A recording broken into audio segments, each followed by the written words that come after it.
ہم ڈٹے ہوئے لوگ۔ سرکار نے فلاح انسانیت کے لیے جو دوسرا کام کیا نا، وہ لوگوں کو احساس دلایا ہے کہ اگر غلطی ہو جائے تو تم نے بندوں کے سامنے اپنے آپ کو کلیئر نہیں کرنا، تم نے تو رب کے سامنے اپنے آپ کو کلیئر کرنا، اللہ کے سامنے تم نے بچنا ہے کہ میرا گناہ معاف۔ اور حضور احساس پیدا کرتے تھے۔ بخاری شریف میں قبیلہ غامدیہ کی اس عورت کا تذکرہ موجود ہے جو خود آئی تھی، کوئی گرفتار کر کے نہیں لایا تھا، از خود آئی۔ احساس پیدا ہو گیا نا گناہ کا۔ یہاں بہت ساری غلطیاں کر کے بھی لوگ جب اپنی بات کرتے ہیں تو کہتے ہیں کبھی یاد تو نہیں کسی کے ساتھ زیادتی کی ہو، یاد تو نہیں کبھی کسی کا، بھئی آپ نے اتنے بڑے ولی ہونے کا دعویٰ کر دیا۔ انسان تو انسان رہتا ہے۔ بڑے بڑے لوگ کہہ گئے کہ یا اللہ اگر انجانے میں بھی بھول گئے ہیں تو ہم سے درگزر فرما، لیکن جب ہم تیار ہی نہیں ماننے کو۔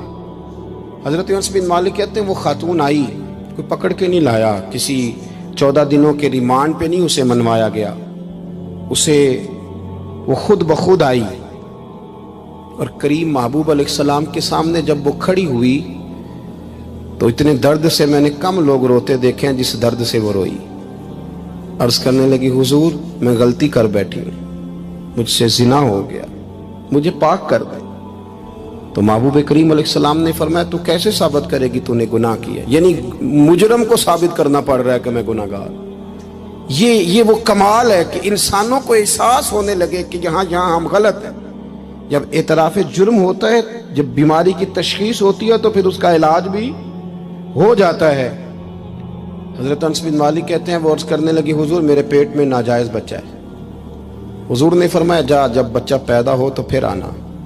وہ 8 ماہ کے بعد آئی تو اس کی گود میں پھول سا بچہ تھا۔ حضور نے فرمایا واپس جا، جب روٹی کھانے لگ جائے تو پھر آنا۔ وہ 2 سال 2.25 سال دودھ پلاتی رہی، پھر جب آئی تو بچے کے ہاتھ میں روٹی کا ٹکڑا تھا۔ کریم محبوب صلی اللہ تعالی علیہ وسلم سے آ کے جب اس نے بات کی تو وہ درد سے روئی، کہنے لگی یا رسول اللہ 3 سال ہونے کو ہیں، میں نے گناہ کیا ہے، میں ساری رات سو نہیں پاتی۔ حضور تڑپتی، اگر اس حال میں مر گئی تو اپنے رب کو کیا منہ دکھاؤں، مجھے پاک کر دے، میرے حال پہ رحم فرمائے۔ محبوب کریم صلی اللہ علیہ وسلم نے بچہ ایک صحابی کو دیا، فرمایا بچوں کی طرح پالنا، اور کہا اسے لے جاؤ، پتھر مار مار کے اسے سنسار کر دو۔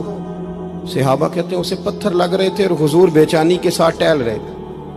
آ کے خبر دی حضور وہ تو وصال کر گئی، انتقال ہو گیا۔ فرمایا یہاں تک تو بات اس کی تھی۔ حضرت انس بن مالک کہتے اب محبوب کریم نے صحابیات سے فرمایا اسے غسل دو، کفن پہناؤ، جنازہ تیار ہو جائے تو مجھے خبر کرنا۔ حضرت انس بن مالک کہتے ہیں غسل ہوا، کفن ہوا، جنازہ تیار ہوا تو حیران ہم تب ہوئے جب میرے محبوب نے فرمایا صفیں بناؤ، میں خود جنازہ پڑھاؤں گا، میں خود جنازہ پڑھاؤں گا۔ اور سرکار نے جنازہ پڑھایا تو ایک شخص کی زبان سے نکلا حضور اس ملعون کا معاذ اللہ جنازہ جس نے ناجائز بچہ جنا، اس کے لیے آپ دعا کر رہے ہیں، جنازہ پڑھا۔ حضور فرمانے لگے خاموش ہو جاؤ، تم نے گناہ دیکھا ہے، اس کا احساس نہیں دیکھا، تم نے غلطی دیکھی ہے لیکن اس کی توبہ کا انداز نہیں دیکھا۔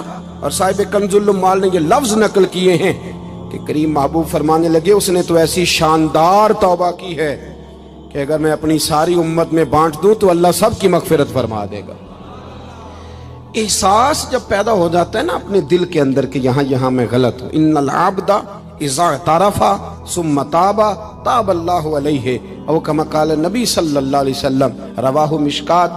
حضور نے فرمایا جب کوئی بندہ کہتا ہے نا اللہ میں بھول گیا تھا، اور پھر وہ توبہ کرتا ہے تو رب اس کی توبہ کو فوراً ہی قبول فرما لیتا ہے۔ پہلی بات یہ کہ عقائد کو مضبوط رکھیں، مضبوط عقائد۔ اور یہ جو آج کل ایک اور ماحول چل رہا ہے، کو تھوڑا ادھر کو تھوڑا ادھر، عقائد وہی درست ہیں جن کی تشریح شیخ عبدالحق محدث دہلوی نے فرمائی، عقائد وہی درست ہیں جن کی بابت حضرت مجدد الفسانی لکھ گئے، اور ان سب کو اگر کھلا کر کے بیان کیا تو امام احمد رضا فاضل بریلوی نے بیان کیا۔ انہی بزرگوں کی باتوں کو کھول کر ہمارے سامنے رکھا۔